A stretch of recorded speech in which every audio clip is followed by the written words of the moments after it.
Hey everyone, I hope you're having a good weekend. I haven't made a video in a while, so I just wanted to touch base with you. I'm close to Kingaroy in Queensland. There is a Stand in the Park anniversary here tomorrow, which I am attending. So it's really nice to be up here. It's really beautiful here. So I hope to see whoever's there tomorrow. In other news, I just wanted to give you guys an update on the global walkout. You've probably seen some stuff going on. And obviously I've been working really hard on the global walkout, and thankfully RDA has staff that can keep things going there. But you know, I'm actually working with around 200 international collaborators now, and the networking I've been able to do and the advice and suggestions I'm getting from these amazing people, it's really exciting.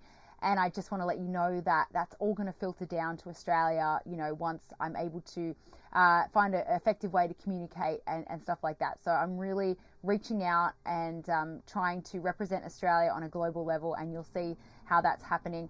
And with the global walkout, guys, it's all going to make sense on Monday morning. You don't have to wake up at 8 p.m. London time, okay, guys?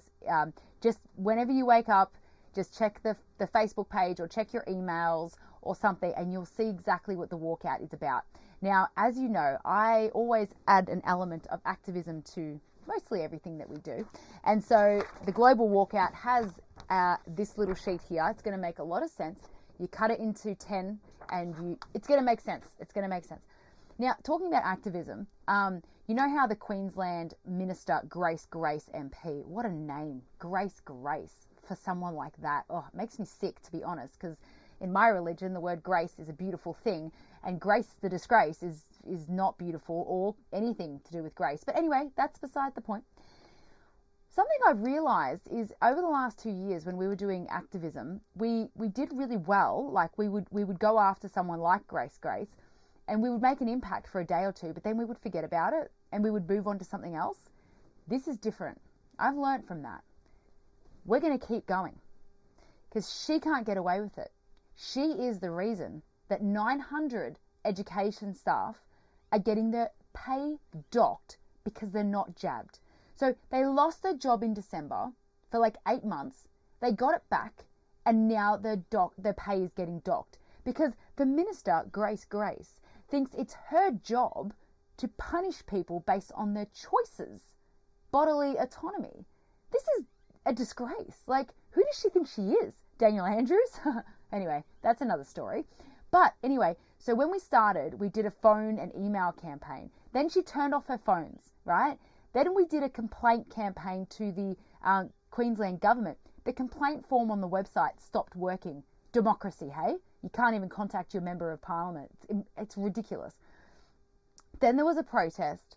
So now there's no way of contacting her. She doesn't answer her emails or her phones. So next week we're going to do it. We're going to go all over again. Oh wait, we did Google reviews and Q&A on Google, and they started deleting all the Google reviews. So next week we're going to go after our social media, and we're going to go. We've got other plans too. So don't worry.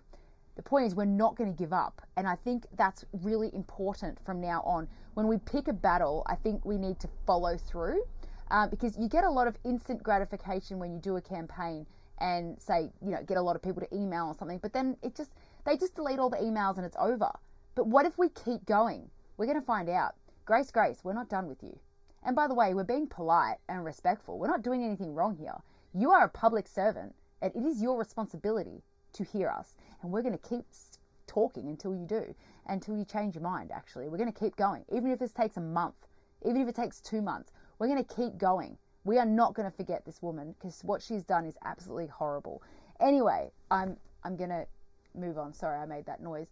We're also looking at our volunteer strategy for the Victorian elections, and I'm going to be on the ground with you guys, doing as much as I can when I'm there.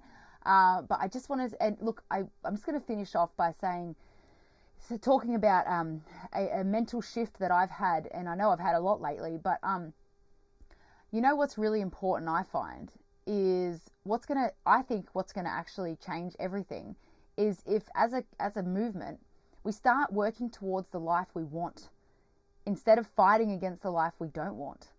Like, let's just work towards what we want, you know, and forget what these idiots are doing.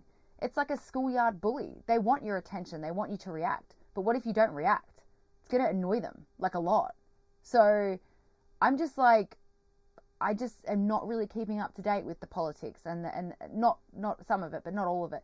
And I'll tell you what, it's been so good. It's been really a relief to actually just have that positive vibe. And also what I realized is that no one's going to join our movement if we aren't bigger people. You know, we need to not judge people, and we need to be accepting and kind, even if it's really, really hard, because mass formation is all about being in the cool crowd. Like, the people that get affected by mass formation is because they want to be accepted and they're lonely, so they want to be in with the crowd that's going to win. You know, we need to become the cool crowd.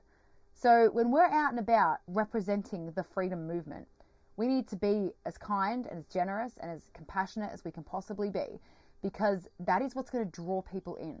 No one follows someone, well, unless it's fear-based, but no one chooses to follow someone who's angry and pessimistic and negative all the time, like, unless they're scared of them, which is what they're doing. But if we want to get people over to our side, we need to look like we're having so much fun, and that they're like, I want whatever they've got. What drugs are they on? You know, like, they're so happy. What's going on here?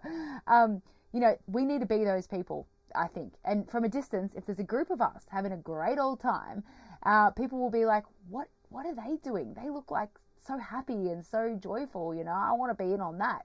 And look, it's not going to be an instant thing. And I know it sounds lame, but I think if we can all, like, lift our vibration, I guess you could say, I think it could be really revolutionary over time. But anyway, that's just my 2 cents. There's the updates. Everything's going really well, and I hope you're all doing well, and I hope you're connecting to your community groups, and, you know, making the most of this this lull while we've got it. Get connected, support local business, and if you want to join the walkout, you can. I'll put the link in the description. But basically, I'm with Reignite Freedom. I'm actually duplicating what we've done with the RDA groups, but on a global level. So we have now a database of almost 50,000 emails around the globe, which obviously isn't much compared to the global population. But, you know, we're going to be able to send emails to specific areas, specific countries. And yeah, we're just going out there. I'm representing Australia as much as possible. And I hope to do you guys proud. And thank you all for your support and everything like that. And have a great weekend. And I'll see you soon. Don't forget the global walkout step Monday morning when you wake up. See you guys. Bye.